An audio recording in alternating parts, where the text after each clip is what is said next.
Most new sellers have never heard of map pricing, but it can be one of the best things that a brand can implement for their products. Now, for you as an Amazon seller, this can either be a profitable opportunity or it can be a costly trap if you're not careful.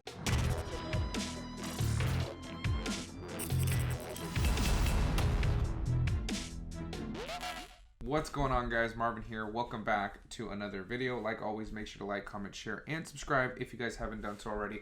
Also, make sure to turn on your post notifications so you guys don't miss any of my future videos. And again, hit the like button if you guys do get some value out of this video. It doesn't cost you very much, and it'll help YouTube Jesus push this video a little bit farther. So let's get into this video. So before we get started, you have to understand what map pricing is, or a map policy, or a map agreement. And map simply stands for minimum advertised price. It is the minimum price that a brand has implemented for its resellers when selling a product. So if a map price is $20, you cannot go below that $20 because that is what the brand has set for that specific product. If you do sell the product for below $20, like in this example, then you are in violation of the map agreement or the map policy, whatever you signed with your supplier. Now, this isn't the same as MSRP, so don't get the two confused. MSRP stands for manufacturer's suggested retail price, and it's pretty self-explanatory within the name. It's a suggested price that a manufacturer has implemented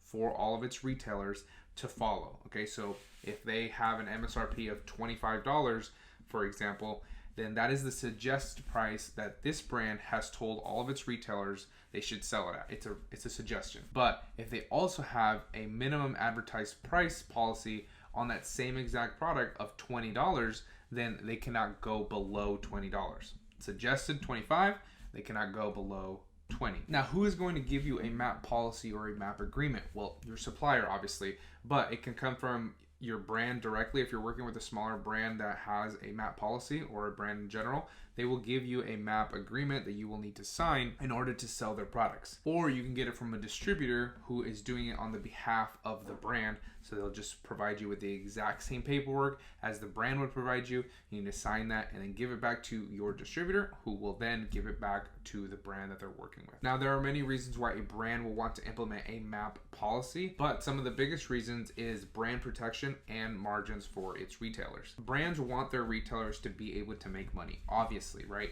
Because if they're making money, then the brand's making money, and they're going to continue to reorder from the brand or from the supplier in order to, everybody's going to be collectively making more money by selling more and more products. But if you have a certain product that has a map policy in place to protect those margins for its retailers, but it's just getting killed on price constantly to the point where the margins are just razor thin, or it's not even profitable anymore, the chances of the retailers reordering at the same capacity or the same volume isn't going to be good.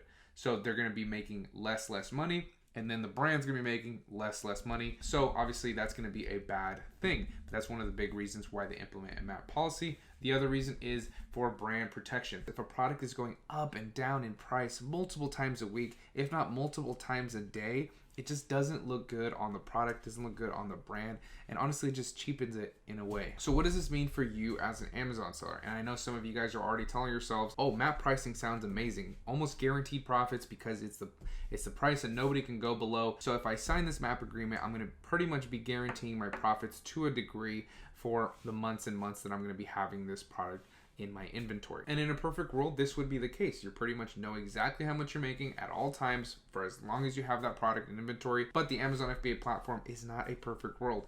And if you sign a map agreement, there is something that I call the map trap that you could fall into if you're not careful, which I'm going to tell you how to avoid in this video. So when it comes to map pricing, some brands have a more difficult time implementing and enforcing a map policy on the Amazon FBA platform, which is a big problem if you're signing a map agreement. And this could be for many different reasons. Maybe they have way too many distribution channels, so it's harder for them to really narrow down where that leak is coming from. Which of their suppliers is allowing this person to break map and allowing them to constantly be reordering the product so they can continuously break the map agreement. Or maybe they just aren't enforcing it. They have the map policy in place, but they don't care if anybody follows it. Or maybe they just don't have any clue how to implement and enforce their map policies on the platform to really narrow down and get rid of all these people who aren't following this agreement. And this is a big problem, because if you get in contact with a supplier who has a MAP policy in place and requires you to sign it before you can purchase any products, but nobody else on the platform is following it, then you're not going to be making as much money as you thought. Virtually, that MAP policy becomes irrelevant because no one is following it. Now, if you violate the MAP policy in place, will the brand come after you? I don't know. I'm not your lawyer. The best piece of advice I can give you is if you don't plan on following it, don't sign it. So what do? What is the solution? Well, this is where that $17 a month subscription to this software that nobody wants to pay for comes in handy and saves the day. Exhibit A. If you're looking at a product that has a MAP policy in place, you need to look at the data first. You need to look at that keeper data, go back as long as you want, at least a year if you can, and see what the keeper data shows you.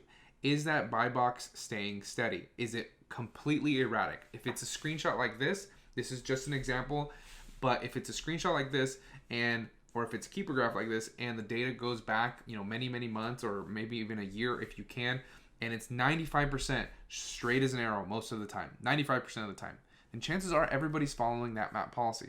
Okay, it's pretty evident that everybody is following that MAP policy, and maybe if somebody dropped the price, they got dealt with immediately, because that's what I'm saying, 95%. So most of the time, if everybody's following it, then this is a great thing. Then yes, sign that MAP policy, follow the MAP policy, make profits with everybody selling alongside you that has also signed that MAP policy, because this is a supplier who is monitoring, enforcing, and following the guidelines of the MAP policy they have in place. Sometimes you'll run into a supplier that sells on the platform and allows you to sell right alongside them if you sign their MAP agreement, but guess what? They're not following it. They're not even closely following their own MAP agreement, but they expect you to follow it so that you can purchase their products. And to me, that's absolutely ridiculous. So again, if your product looks like this, the keep data looks like this, then I think you're good to go on that MAP policy. But if it looks like this, then we're talking about a different story. This is where you have to be careful not falling into the MAP trap. If a supplier has a MAP policy in place and they want you to sign it and they're trying to sell you on it because maybe they're a little savvy on Amazon, and you do sign it, but the graph looks like this, you're going to regret it. Never jump the gun before you do your research, okay? You need to look at the data first before you sign that MAP policy with the supplier, because maybe they sold it to you and made it sound better than it actually was. Do your research first. This is one of those situations, and again, this is an example, but pretend it goes back 3, 6, 9 months, whatever you want it to be, and the data is just erratic.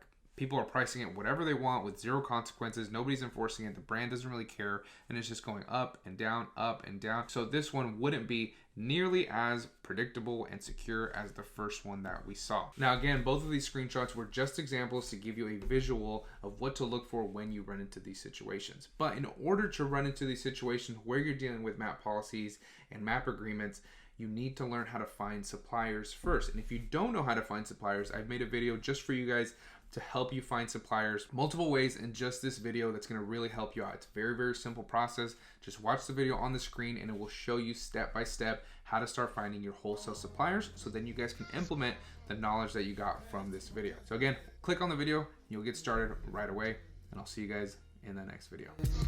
Yeah, I make decisions to glow. Ridiculous flow, potential to glow. I just do that. Consolidate.